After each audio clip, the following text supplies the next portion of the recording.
Hello friends, welcome to Indian study पर आपका स्वागत है। दोस्तों, आज की इस वीडियो में मैं आप लोगों के लिए मूल विधि का टेस्ट लेकर के आया हूं, जो कि आपके आने वाले एग्जाम यूपीएसआई के लिए बेहद इंपॉर्टेंट है। तो दोस्तों, वीडियो को एंड तक जरूर देखिएगा, क्योंकि लास्ट में मैं आपसे क्वेश्चन भी पूछूंगा और उसका आंसर आपको कमेंट बॉक्स में बताना होगा। साथ ही साथ इस वीडियो की पीडीएफ डिस्क्रिप्शन में टेलीग्राम चैनल का लिंक दिया हुआ है, वहां से आप प्राप्त भी कर सकते हैं। पहला क्वेश्चन, सूचना प्रौद्योगिकी अधिनियम कब लागू हुआ? इंपॉर्टेंट क्वेश्चन, जल्दी बताइए। सूचना प्रौद्योगिकी अधिनियम जो है वो लागू कब हुआ? तो आपका जो सही आंसर हो जाएगा वह हो जाएगा 17 अक्टूबर 2000 को। तीसरा ऑप्शन बिल्कुल करेक्ट। सूचना प्रौद्योगिकी अधिनियम 2000 का विस्तार कहां तक है?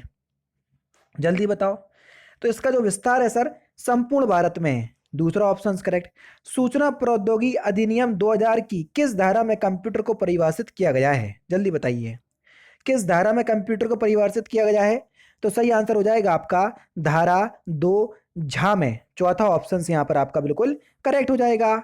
निम्नलिखित में से किस राष्ट्रपति ने सूचना प्रौद्योगिकी अधिनियम 2000 को अनुमति दी थी? जल्दी बताओ, 2000 में कौन राष्ट्रपति थे? तो सही आंसर हो जाएगा आपका ऑप्शन नंबर सी, के आर नारायण। तीसरा ऑप्शन बिल्कुल करेक्ट।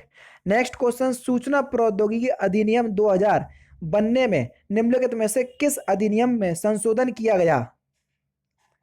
तो सही आंसर हो जाएगा आपका भारतीय दंड संहिता 1860 में भी संशोधन किया गया, भारतीय साक्ष्य अधिनियम 1872 में भी संशोधन किया गया, बैंककार वही साक्ष्य अधिनियम 1891 में भी संशोधन किया गया। उपरोक्त सभी में जो है वो संशोधन किया गया। चौथा ऑप्शन जो है वो आपका बिल्कुल करेक्ट होगा। ठीक है, नेक्स्ट क्वेश्चन की तरफ चलने से पहले मैं आपको बता दूं दोस्तों, आप कोई भी एग्जाम की तैयारी कर लो, कोई भी वनडे एग्जाम या किसी भी एग्जाम की तैयारी कर लो, चाहे पीसीएस लेवल की भी तक की तैयारी कर लो, सबसे मेन बात जो आपकी होती है किसी भी एग्जाम की तैयारी करने के क्रम में, कि सर इस एग्जाम के जो लास्ट ईयर में जो पेपर हुए हैं उनके जो सॉल्व पेपर हैं वो हमको कहीं से मिल जाए, तो हमको बिल्कुल एक प्रॉपर आइडिया मिल जाएगा कि हम यूपीएसआई या किसी भी एग्जाम की तैयारी कैसे करें। फिलहाल मैं यूपीएसआई के मैं आप बारे में आपको बता रहा हूं। ये चक्षु पब्लिकेशन आप लोगों के लिए एक सॉल्व पेपर लेकर के आई है, जिसमें अभी तक यूपीएसआई के जितने भी एग्जाम हुए वो सारे इसमें समाहित हैं। देख लीजिए, जितने भी आपके एग्जाम हुए 2017 में, 2011 में, 2001 में, 1999, 1991 में, यहां तक के आपके पेपर इसमें शामिल है। 13 सॉल्व पेपर हैं सर। ठीक है, यहां से आपको बिल्कुल आइडिया मिल जाएगा कि आपका एग्जाम जो है यूपीएसआई का कैसा आता है। सबसे अच्छी बात क्या लगी मुझे वो देखो। ये देखिए सर, 2017 का पूरा प्रैक्टिस पेपर है, जिसमें हिंदी लगाओ, उसके बाद जीके लगाओ, रीजनिंग लगाओ, मैथ लगाओ। ठीक है, अब क्या है सर, यहां पर देखो, ये आंसर शीट दे दी 160 तक। सबसे अच्छी बात क्या है, उत्तर व्याख्या सहित, यानी कि आप लोगों के लिए जितने भी डाउट बनेंगे उनके डाउट आप इसी किताब से जो है वो सॉल्व कर सकते हैं, जो भी आपके डाउट होंगे, यानी कि पूरा व्याख्यात्मक हल दिया है। यही किसी भी किताब की सबसे अच्छी बात होती है। ये किताब आपको ऑफलाइन मार्केट में भी मिल जाएगी। आप सोच रहे हो कि मैं यहां पर आप लोगों को बता रहा हूं तो मेरा कोई फायदा है? कोई फायदा नहीं है भाई। आप लोगों के लिए जो अच्छी है वो मैं आपको बता रहा हूं, केवल आपके हित के लिए। फिर जैसा आपको ठीक लगे वो आप ले सकते हैं। ऑफलाइन मार्केट में भी अवेलेबल है, जहां भी आप रहते हो वहां पर बुक डिपो पे जाकर एक बार पता कर लो। फिलहाल ऑनलाइन लेना चाहते हो तो डिस्क्रिप्शन में फ्लिपकार्ट, अमेजॉन दोनों के लिंक मिल जाएंगे, तो ऑनलाइन भी ले सकते हो। ठीक है, आप लोगों के लिए जो अच्छा था वो बता दिया। ठीक है, अब देख लेते हैं नेक्स्ट क्वेश्चन। सर आपके सामने, निम्नलिखित में से कौन कूट लेखन का प्रयोग है? तो सही आंसर आपका क्या हो जाएगा, इनमें से कोई नहीं। चौथा ऑप्शन यहां पर आपका बिल्कुल करेक्ट होगा। वसीयत द्वारा अधिसूचित दस्तावेजों का समव्यवहार, विक्रिय की संविदा तथा मुख्तारनामा निम्नलिखित में से किस अधिनियम के अंतर्गत लागू नहीं होता? तो सही आंसर हो जाएगा सूचना प्रौद्योगिकी अधिनियम। दूसरा ऑप्शन करेक्ट। निम्नलिखित में से किसके लिए स्टेनोग्राफी का प्रयोग किया जाता है? तो स्टेनोग्राफी का प्रयोग जो है आप गुप्त डाटा सुरक्षित करने के लिए, वाटर मार्किंग के लिए और प्रतिलिपि अधिकार के लिए कर सकते हैं। चौथा ऑप्शन करेक्ट, यानी कि उपरोक्त सभी। निम्नलिखित में से कौन सूचना प्रौद्योगिकी शब्दावली नहीं है? तो सही आंसर हो जाएगा आपका प्रकाश भंडारण। पहला ऑप्शन करेक्ट। सूचना प्रौद्योगिकी अधिनियम 2000 की धारा 65 के से 78 तक में निम्नलिखित में से किसका प्रयोग किया गया है? तो सही आंसर हो जाएगा आपका साइबर अपराध। तीसरा ऑप्शन करेक्ट। सूचना प्रौद्योगिकी अधिनियम 2000 में संरक्षित प्रणाली की अधिसूचना में कौन राजपत्र द्वारा जारी करता है? कौन राजपत्र द्वारा जारी करता है? अधिसूचना को। तो सही आंसर हो जाएगा आपका राज्य सरकार और केंद्र सरकार दोनों। तो चौथा ऑप्शन करेक्ट होगा।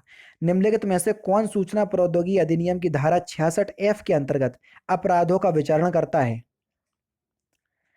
तो सही आंसर हो जाएगा आपका सेशन न्यायालय, दूसरा ऑप्शन करेक्ट। सूचना प्रौद्योगिकी अधिनियम 2000 की किस धारा में कंपनियों द्वारा अपराध किए जाने का प्रावधान है? तो सही आंसर हो जाएगा धारा 85 में, पहला ऑप्शन करेक्ट। साइबर आतंकवाद सूचना प्रौद्योगिकी अधिनियम की किस धारा में परिभाषित है? तो सही आंसर हो जाएगा आपका धारा 66 चा में, तीसरा ऑप्शन करेक्ट। सूचना प्रौद्योगिकी अधिनियम 2000 की किस धारा में साइबर आतंकवाद को संज्ञेय अपराध घोषित किया गया? तो सही आंसर हो जाएगा धारा 77 बी में, पहला ऑप्शन करेक्ट। साइबर अपील अधिकरण की स्थापना किस धारा के अंतर्गत की जाती है? तो सही आंसर हो जाएगा आपका धारा 48, पहला ही ऑप्शन करेक्ट हो जाएगा। सूचना प्रौद्योगिकी अधिनियम 2000 में कुल कितनी अनुसूचियां हैं? तो कुल 2 अनुसूचियां हैं, दूसरा ऑप्शन करेक्ट। कंप्यूटर साधन कोड को सूचना प्रौद्योगिकी अधिनियम 2000 की किस धारा में बताया गया है? तो सही आंसर हो जाएगा धारा 65 में, चौथा ऑप्शन करेक्ट। सूचना प्रौद्योगिकी अधिनियम की किस धारा के अंतर्गत उच्च न्यायालय में अपील की जाती है? तो सही आंसर हो जाएगा धारा 62 में, यानी कि दूसरा ऑप्शन यहां पर आपका बिल्कुल करेक्ट। नेक्स्ट क्वेश्चन आपके सामने, एटीएम से पैसे निकालने पर पैसा निकालने वाले की निगरानी की जाती है तो किसके द्वारा? सीसीटीवी से, जिसको हम क्लोज सर्किट टीवी कहते हैं, तीसरा ऑप्शन करेक्ट। सूचना प्रौद्योगिकी अधिनियम के अंतर्गत अपराधों की जांच कौन करता है? तो कौन करता है? निरीक्षक स्तर का पुलिस अधिकारी, पहला ऑप्शन यहां पर आपका बिल्कुल करेक्ट। ईमेल को जारी किए जाने के स्थान का पता किससे लगता है? तो किससे लगता है?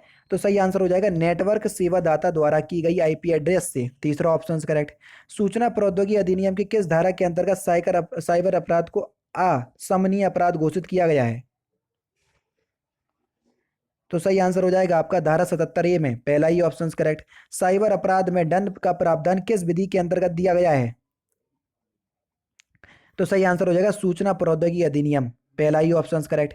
लास्ट क्वेश्चन, किसी डाटा वीडियो या ऑडियो फाइल को दूसरी डाटा वीडियो या ऑडियो में छुपाने को क्या कहते हैं? इस क्वेश्चन का आंसर जो है आप मुझे कमेंट बॉक्स में बताएंगे। तो दोस्तों ये थे आपके 25 मूल विधि के इंपॉर्टेंट क्वेश्चंस। टॉपिक था आपका सूचना प्रौद्योगिकी। कैसे लगे क्वेश्चंस तो मुझे बताना, और इस क्वेश्चंस का आंसर भी मुझे कमेंट बॉक्स में बताना। तो दोस्तों फिलहाल की वीडियो में सिर्फ इतना ही। अगर आपको वीडियो पसंद आए तो प्लीज दोस्तों वीडियो को लाइक कीजिए, शेयर कीजिए, और साथ ही साथ हमारे चैनल को सब्सक्राइब करना ना भूलें, क्योंकि मैं रोजाना इसी तरह की वीडियोस आप लोगों के लिए लाता रहता हूं। नमस्कार दोस्तों, जय हिंद, जय भारत।